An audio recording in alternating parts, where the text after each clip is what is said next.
Hi! Well, this is different. I don't think I've talked about this before. So it's just been video games and Diary of a Wimpy Kid that one time, but today I'm going to be talking about the first two episodes of the new Percy Jackson and the Olympians Disney Plus series. You're probably wondering, why the hell am I doing this? I've never mentioned Percy Jackson before. Well, actually, I've been a pretty big Percy Jackson fan since, I want to say it was like 9 or 10. I remember my dad checked out the first book from the library, back when they had, I think, and a completely different cover than the one you'll probably see if you go to a bookstore now. I think it just had Medusa the Minotaur on it. And I was really interested in like Greek mythology at the time. It was like, hey, here's a story with stuff like that. And so we like read the first chapter, and then we continued to read it, and then it was like, oh, I kind of like this. And then, I read the rest of the books. And my friends at the time were really into them too. So it was nice. We had something to talk about. But yeah, I own all 5 books. I actually have The Light Thief right here. Right here. This is the, I think this is the 2008 edition, I think. Yeah, the copyright thing says 2008 here. So it's, camera's being blurry, sorry about that. And yeah, I wouldn't say I'm like very active in the fandom. I don't, well, it's also because I just don't use message boards and things. I don't really talk about it on YouTube, for probably the same reason most people don't, because it's a novel series, and it's kind of hard to talk about things that don't have visuals. There's like artwork, yeah, and there's graphic novels, which I have the graphic novel for Lightning Thief somewhere on my bookshelf over there, but I can't find it. And yeah, there were also the 2 live-action films from like 2010 and 2013 with Logan Lerman and Alexandria Daddario. And while I think they have some positives to them that some more zealous fans don't want to mention, I still think they're pretty bad adaptations and just not very good movies in general. Nowhere near as bad as The Last Airbender or Dragon Ball Evolution, but certainly nowhere in the same ballpark as Lord of the Rings or Narnia or Harry Potter or even Hunger Games. Maze Runner films are better. But yeah, and that's sort of where we've been with like Percy Jackson. The world's been expanded. There's been the sequel series Heroes of Olympus, and a spin-off Kane Chronicles, which had a crossover, which I did not read. And then there's like 2 more sequels, spin-off series? There's Magnus Chase and the Gods of Asgard, which is somehow in the same universe despite having a completely different pantheon. And then there's Trials of Apollo, which follows Apollo. I have not read that. I have not read that yet. I will at some point. And there's also, little one-off stuff. There's Demigod Files, Demigod Diaries, which covers some of the... focus on, like, other characters. Sort of like, I don't know why this comes to mind. 22 short films about Springfield. I don't know why that's the first thing that comes to mind. It's probably more like What If from the Marvel show. Except, canon. And, yeah, that's sort of where we are with Percy Jackson. We haven't really had anything noteworthy in a bit. I know there's a new book that just came out. I think it's called Shadows of the Gods, but I haven't read it yet. I will at some point. But yeah, when I heard that they were going to be making a Disney Plus series, I was confused. I was like, wait, Disney has the rights to Percy Jackson? I didn't know that. But yeah, looking at the... even looking at, like, the inside cover right here, yeah, Disney's logo is right there, along with Hyperion Books. Did he pick that publisher just because of the name Hyperion? Because that's the name of a Titan. Anyway. Yeah, so this series exists. And by the way, the movies are on Disney Plus if for whatever reason you want to watch them. And for a while, it's just been radio silence. And then, like, last year, I think the cast was announced last year. I don't remember. It's just sort of... I wasn't really paying attention. But then they were like, hey, this show's coming out in 2023. And I was like, alright. And we got the teaser, and I thought it looked fine. I had questions, but I decided to save my reservations until we actually saw the episode's end. So we got the first two dropped on the same day, Wednesday the 20th. Because that's just something Disney Plus does. They just drop like the first two episodes at once. I'm not complaining, but like that is very weird. At least it's something that isn't like Star Wars or Marvel, because like that takes up most of their Disney Plus library, and it's just... I like Star Wars, I like Marvel, but you want something else, and this is something else, and isn't really that much like either. Especially since the Percy Jackson books predate the MCU. I think book 4 came out like before the first Iron Man film, now that I think about it.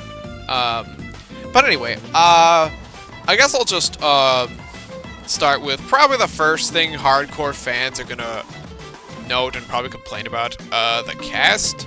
I don't have that much to say, mostly because I have not seen most of these people.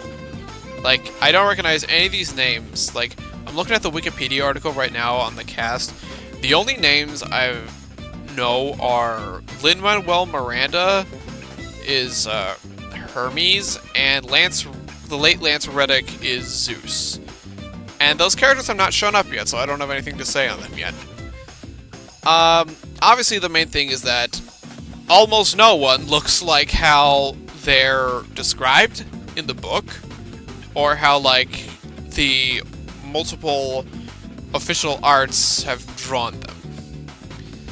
I will be the first to say, I do not give a flying fuck about the race swap. I don't think it really matters to the character. Like, in Avatar: The Last Airbender, it matters because, like, the world that set up, it's a fictional world, yeah, but like the world they set up is that each like nation is like very different from like all the others, and so like changing like all the races of like the people in like Avatar just was strange. I know why. It's actually a classic case of Paramount nepotism, but that's a story for another day. But I don't really mind the race changes here. Rick Riordan said that like he was in charge of the casting, so like it's not Disney or anything. And he's always been a big proponent of ability over appearance, which I am too. I mean, let's be honest, like a lot of the characters in like Lord of the Rings don't really look like how they're described, and The Hobbit even more so. But those are still like what people think of when they hear when they think of the characters. I don't think Percy Jackson's gonna go that way because like Lord of the Rings are big blockbuster movies and this is just a Disney Plus show. But you know,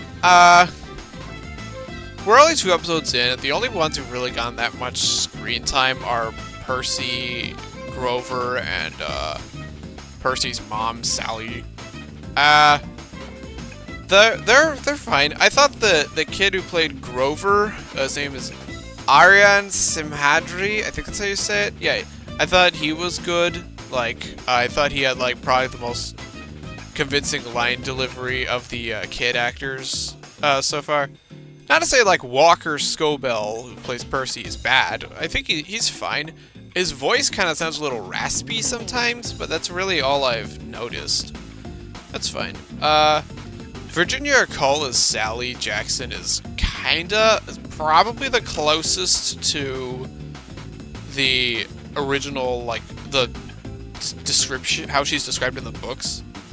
Yeah, she's fine. Yeah, she knows. She's, you know, the loving, supportive, and still worried mother, you know, before she gets, Minotaur.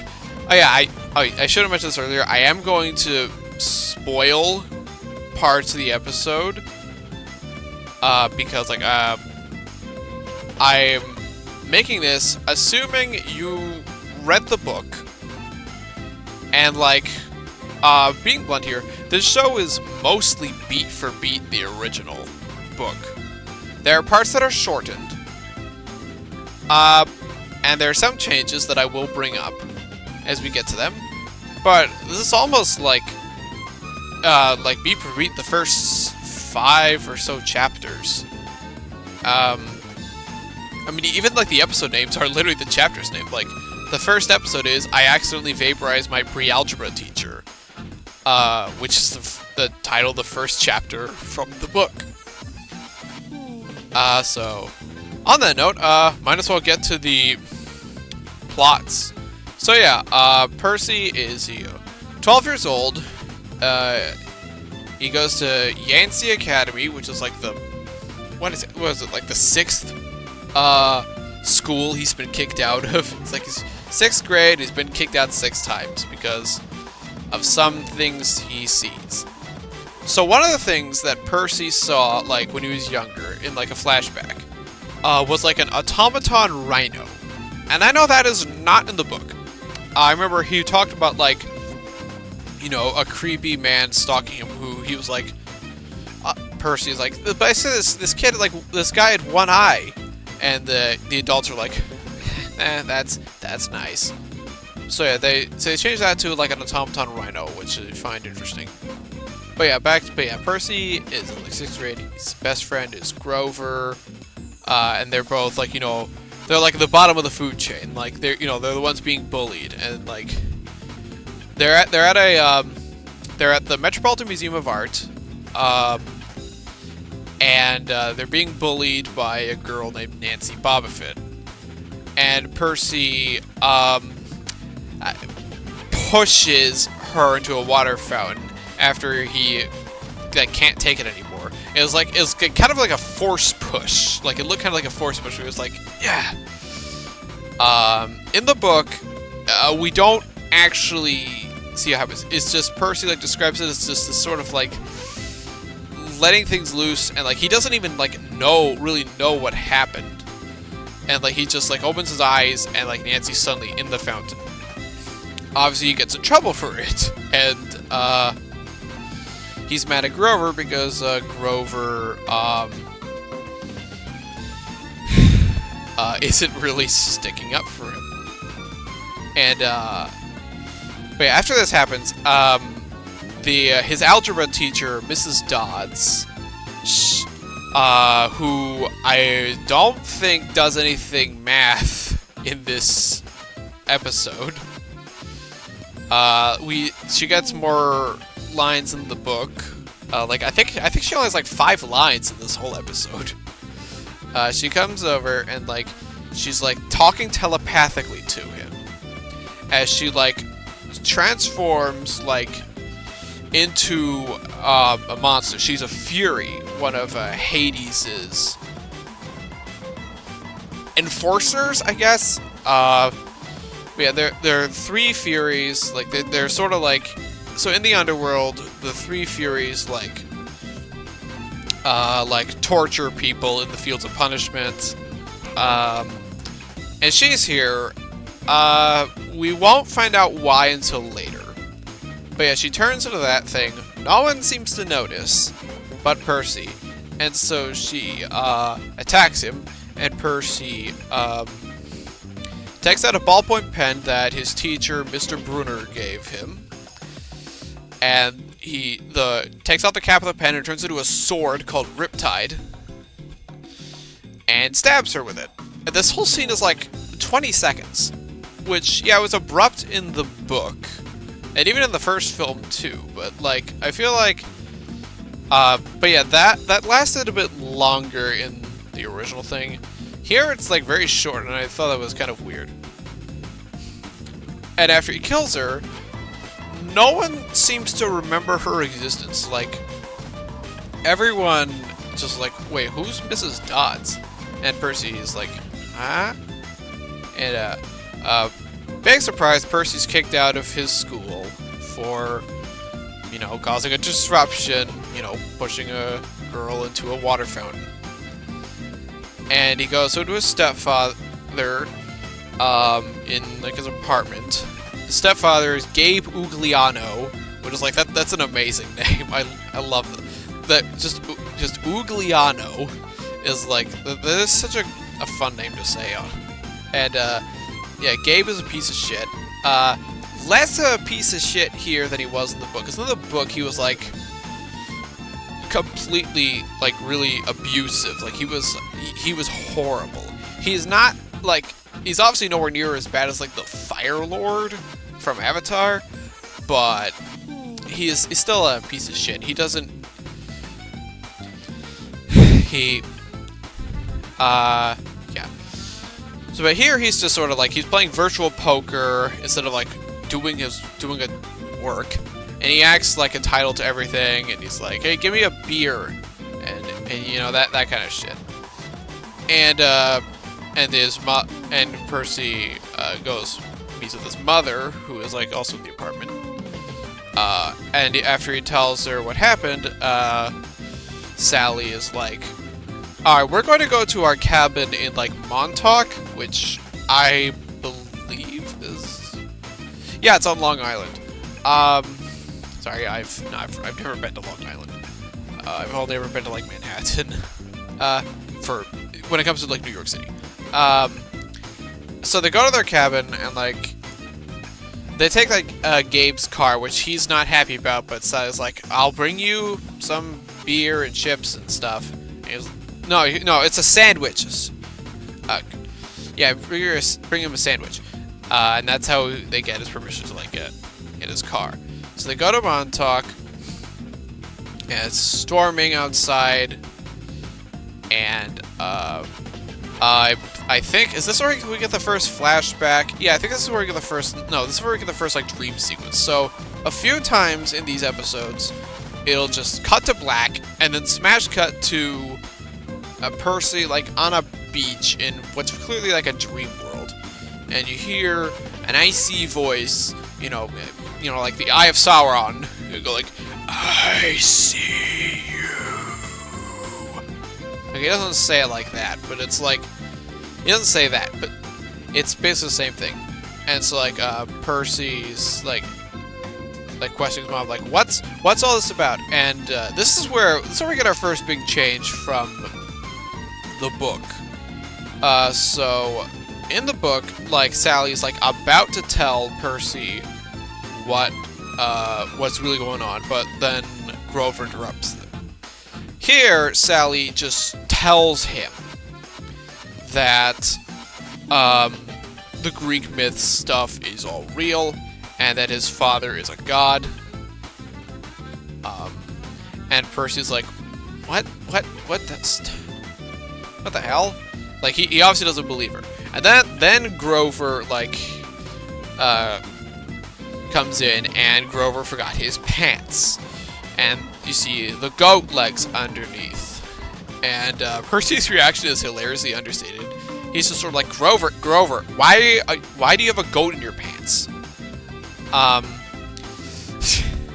Okay, I made him sound angrier than he actually is. He's not. But yeah, Grover is revealed to be a satyr. And, like, Grover and Sally know each other. Because Grover's been watching Percy, like, throughout the whole time in school. And so they get in the car, and they're driving to Camp Half-Blood. And then, like, they're attacked by the Minotaur. And I really like this detail. Like, what Percy notices about him is, like, he's wearing tidy whities. And I laugh because, like, that's a detail from the book. Like, that the Minotaur is just wearing white underwear for some reason. I don't know why. I don't know why it couldn't be a loincloth, but, like, whatever. The design of the Minotaur is kind of strange. I like the head definitely looks more like you know, like a a, a cow than like the first movie, but it also means he doesn't look all that ferocious because I don't know about you, I don't think cows look very like intimidating. When I see a cow, I'm just like, I want to pet it. But like he's running on all fours, which is weird. Like you'd think he'd run faster running on two legs. Although if there was an actual like guy with a bull's head, the head would be so heavy he'd probably just topple over. But he's running on all fours. He like makes their car crash. But I mean they kick it off the road, but then like they're driving fast and like their engine like gives out and stuff. And that's also different because like in the book, Zeus's lightning blasts them off the road, and like Grover is unconscious, and Percy and Sally have to carry him there. But this doesn't. But here that's not happens, and they're all up and ready to go, and we get a very long scene of like Sally's like, I can't go to the camp with you, like it's not for mortals, and Percy's like, I'm not leaving you, which is like that is a pet peeve trope of mine when it's like the kid is like when like the parents like you have to go, and the kid's like, I'm not leaving you, like he's that confident, like he's that. It just sort of just sounds like just whiny angst and stuff. And like this goes on for like a minute, and I'm just like, you know, the Minotaur is like gonna catch up to you guys. Why don't you just run? Because again, in the book, like there isn't that. Like they're talking as they're carrying Grover, like in the book. But here they're just standing there, and Grover is telling them like, hey, guys, we need to go, but they don't. And then like the Minotaur comes around, and Sally grabs Percy's jacket and to use it kind of like a matador, which works. Percy and Grover get a distance away, but then the Minotaur knocks her over. He picks up Sally, and Thanos snaps her into dust. He doesn't snap, he crushes her, and she just disintegrates. Yeah, like she was snapped by the Infinity Gauntlet. And then Percy gets pissed. He goes to fight the Minotaur. He pulls out a sword, but the sword gets knocked away. He uses his like demigod reflexes and climbs up onto the Minotaur's back. Minotaur slams him into the tree, which that's also a detail from the book.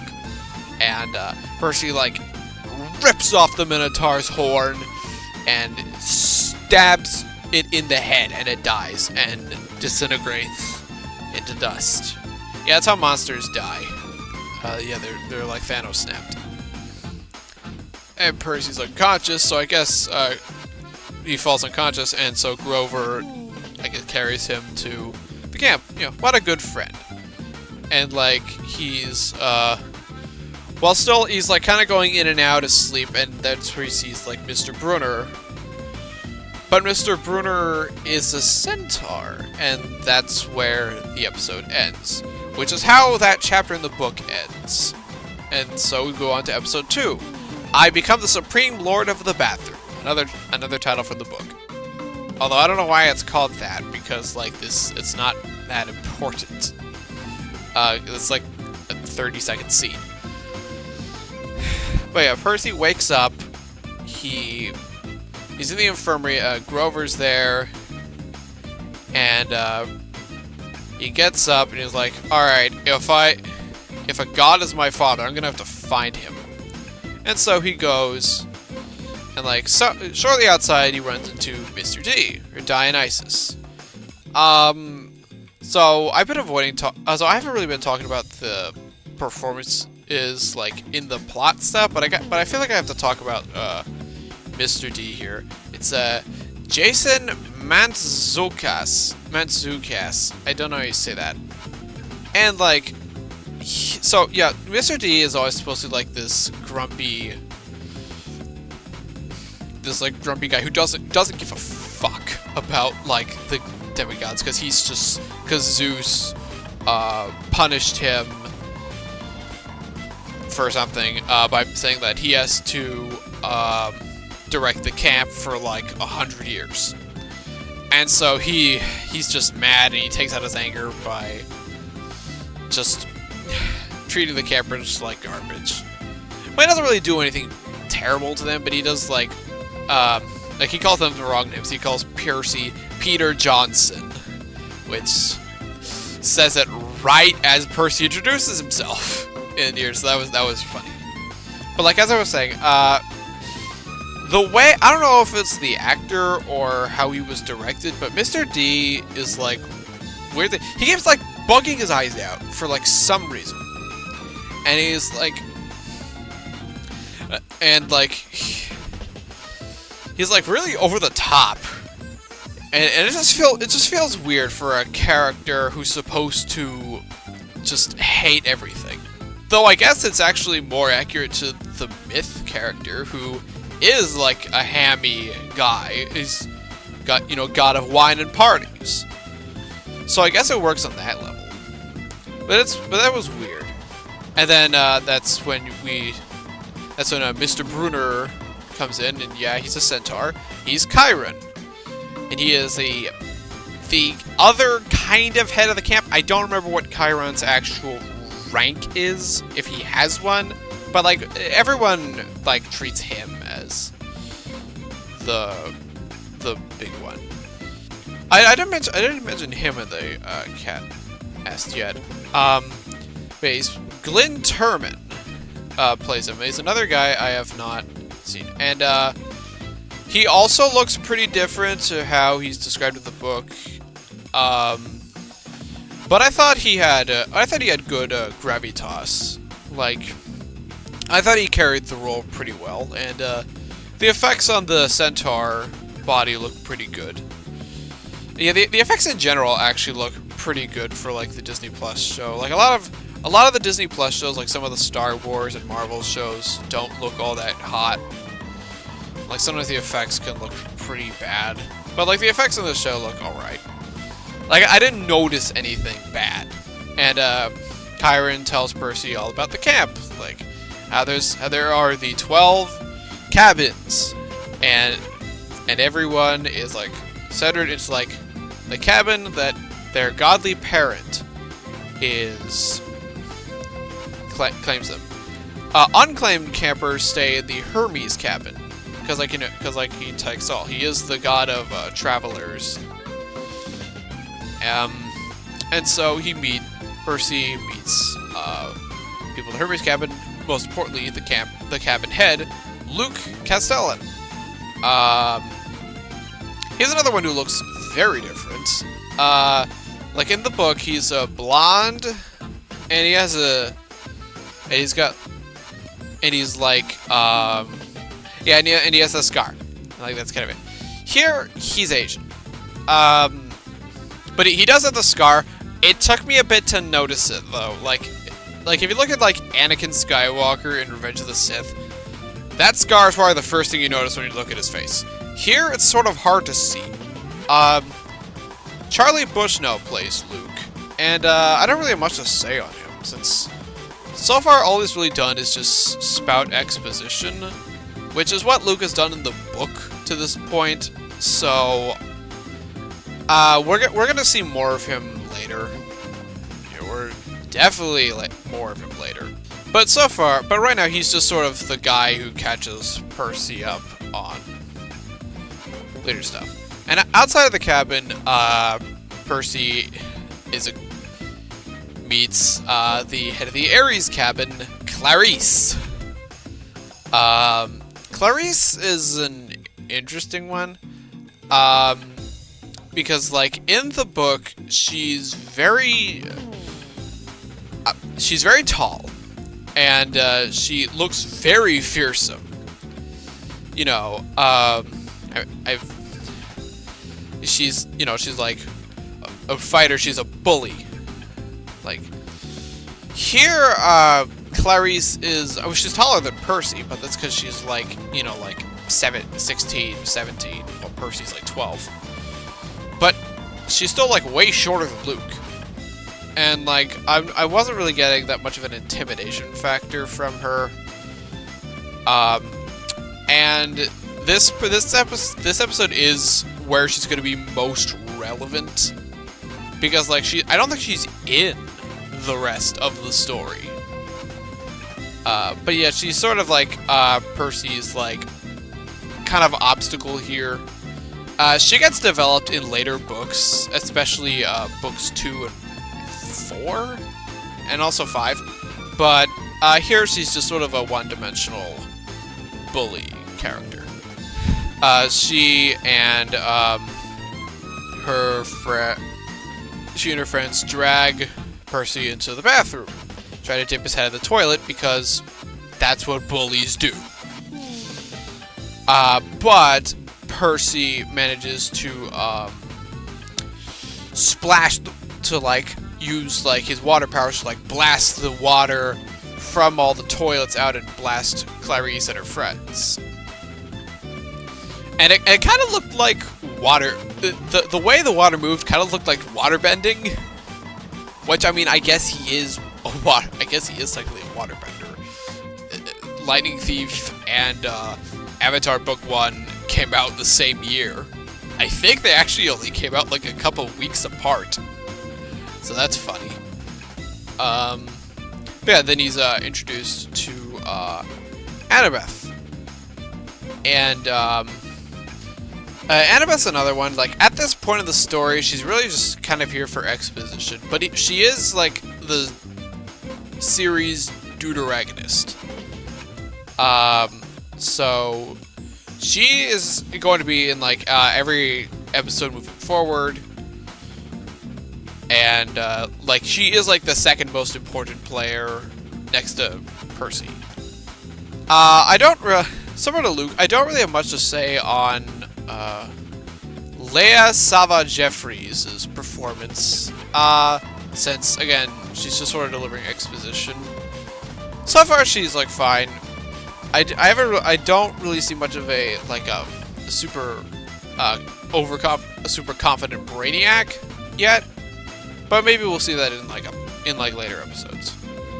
But yeah, she recruits Percy into their team for Capture the Flag, which I don't know what kind of Capture the Flag games you played. You have not played a Capture the Flag game like they play at Camp Half-Blood, because like they're using like actual like weapons, like actual like ancient Greek swords and spears and armor. They got those helmets that you've probably seen in something like Troy or 300. Although the plumes on the helmets are very distractingly bright. I thought that was weird. But yeah, Luke exposits his backstory of how he found Annabeth and they got to the camp. So yeah, that's their friendship is established. Capture the Flag happens. Luke and Annabeth set Percy up sort of as bait because they know Clarice is going to be wanting revenge for the toilet incident. So I set Percy like out of the way so Clarice and her friends go after him while they go to capture the flag, which is a really good move. You know, Annabeth is this big strategist. This is the big strategist of the bunch. You know, daughter of Athena and all. Although Percy is mad about that. He's like, you set me up. And it's like, yeah, it's good strategy. Percy gets like caught up a bunch during the fight with Clarice. But he goes in the water, and the water heals his wounds. And everyone's like, oh shit. And he's like, wait, no, it's not. Like, I don't understand this, guys. And they're like, and then he looks above his head, and there's a trident. Now, the trident is the symbol of Poseidon, the sea god. So Percy is Poseidon's son. And so he moves to the Poseidon cabin,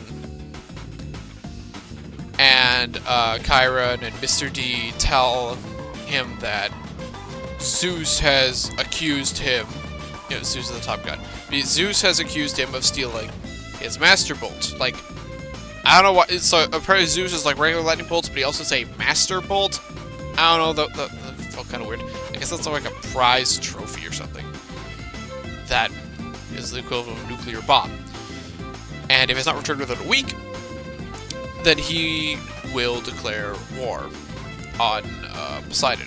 And since Poseidon claimed Percy right there, it looks pretty suspicious.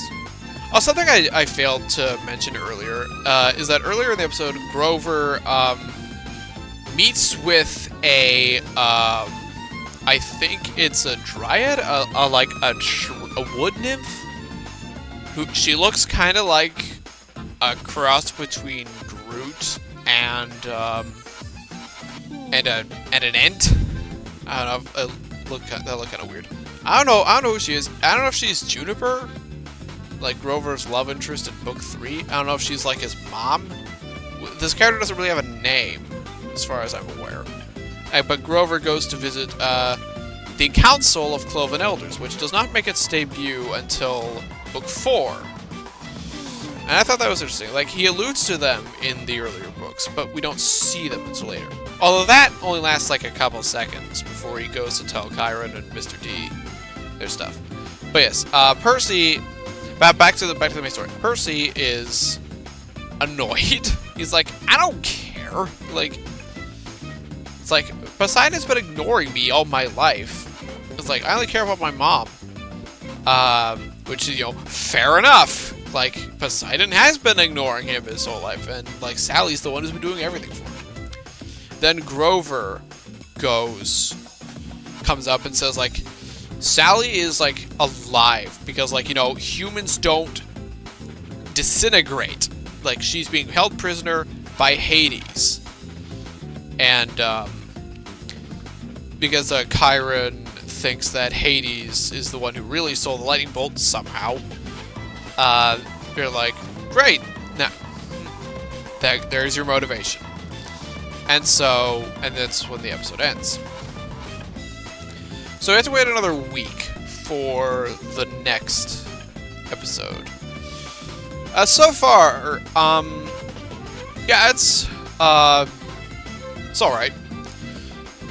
I do enjoy it, although I have to wonder how much of my enjoyment is just because I'm just constantly like, oh yeah, that happened in the book. Yeah, that was from the book.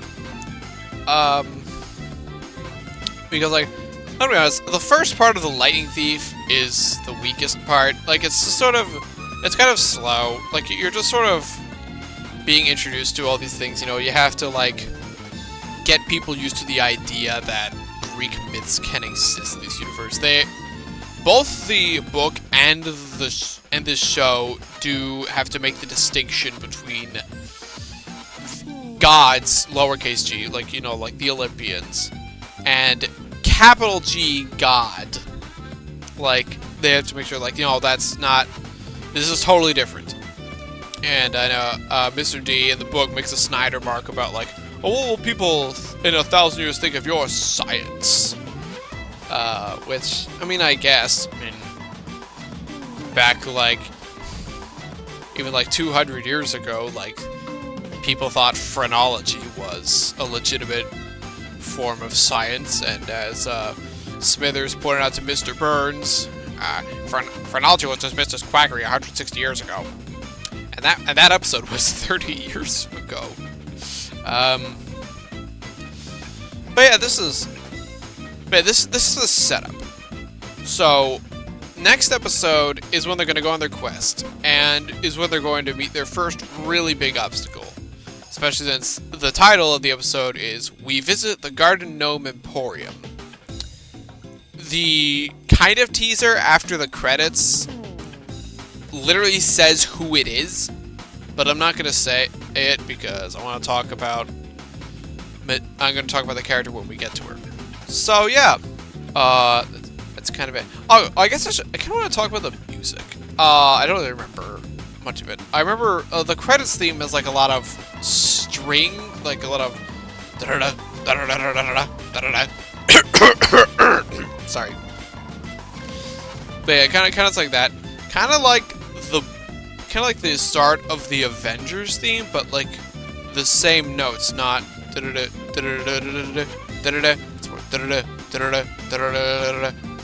So the show is being scored by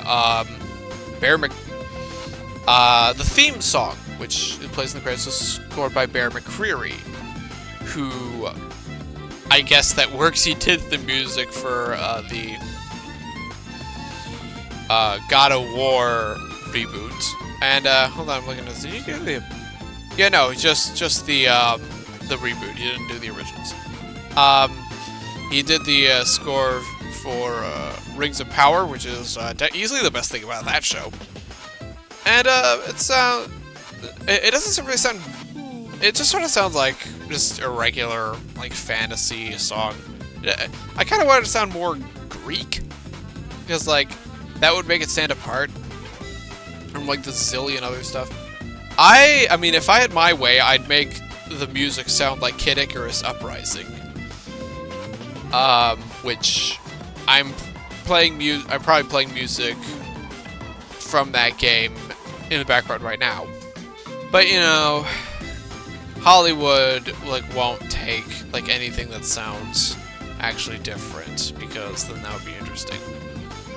But yeah, fine start. We'll see how later episodes take it. We'll see how we see more monsters. We'll see if they make any more changes. But yeah, that episode is out next week on the 26th. I'm going to be visiting relatives for the holidays, so I don't know if I can either watch or record like this thing next right away, but I will be trying to do this. I want to make this like a weekly thing. I want to do one of these impressions videos for all 8 episodes. Because I just really want to talk about Percy Jackson and get some Percy Jackson content on my channel. I've had Annabeth on the on my banner art ever since I had banner art, and I think Percy's on the one I've had since 2022 as well. So yeah, their presence there is now justified. That's all for me then. Have a good one, everybody.